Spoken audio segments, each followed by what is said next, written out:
फ्रॅटेली कंपनीची कानसुळा अनुदादा यांच्या मळ्यामध्ये असलेली मीटिंग अटेंड केली आणि इकडे आहे ना परत पिंपरीला आहे ना पाभा आप्पा मोरे यांच्या मळ्यामध्ये सुद्धा जायचं होतं.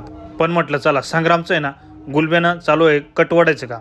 तर विषय कसा आहे म्हटलं चला कशा पद्धतीने चालू आहे, त्याला म्हटलं उभा करे 2 मिनिटं. तर पाहिलं आपण आहे ना या साखळ्या आहे ना एवढ्या लूज आहे आणि जॉन डिअर कंपनीने आहे ना इतका बोगस काम करून द्यायला या साखळ्या आवडायचं म्हटलं का डायरेक्ट आहे ना शेतकऱ्याचं आहे ना अंगाला डायरेक्ट काटाच येतो, एवढी बोगस सिस्टीम द्यायली. शेतीच्या मशागतीसाठी ना जॉन डिअर ट्रॅक्टर चांगला आहे, पण ह्या आहे ना कट यंत्रासाठी या साखळ्या आवडायच्या असल्या का इतका टाइमपास होतो त्याला काही तर जे हरिमावली रामराम मंडळी आपल्याला आहे ना अनुदादा मोरे यांच्या मीटिंगसाठी आलेले आहे ना जेवढे फॉलोअर मंडळी होते आपले ते म्हणे यावं आम्ही तुमच्या क्षेत्रात आलो, तुमच्या एरियात आलो, तुमचा तपास नाही, तुम्हाला यायचं नाही का, आणि तुम्हाला दादाचं काही महत्त्वच नाही का. म्हटलं नाही हो आलो 100%. ते कसं राहतं माहिती का, जगद्गुरू तुकाराम महाराज काय म्हणतात माहिती का, चंदनाच्या गावी सरपंचा वस्ती भोगी ते ती होती द्वीपांतरी. म्हणजे अभंगाचा अर्थ असा आहे माहिती का, चंदनाच्या झाडावर आहे ना सरपंच वस्तीच्या वस्ती असतात, पण त्या सापांना आहे ना त्या चंदनाचं महत्त्व मुळीच नसतं. तर हे महत्त्व कोणाला असतं माहिती का, जे असतात द्वीपांतरी म्हणजे जे लांब असतात ना त्या लोकांना आहे ना या चंदनाचं महत्त्व असतं. मग आपण सुद्धा आहे ना सर्वांचे भेटीगाठी घेतल्या आणि इकडं मळ्यात आलो होतं, आपलं जॉन डिअर चालू होतं तिकडं. पण तिकडं सुद्धा आहे ना आपल्याला खडक सुक्याने गावची आणि सोनजम गावची ना आपली सर्व फॉलोअर मंडळी आपल्या मनुगंगा फार्मला आहे ना प्लॉटवर व्हिजिट द्यायला आली होती. मग त्यांना आहे ना प्लॉट वगैरे दाखवला आणि तेवढ्यात आपल्याला ना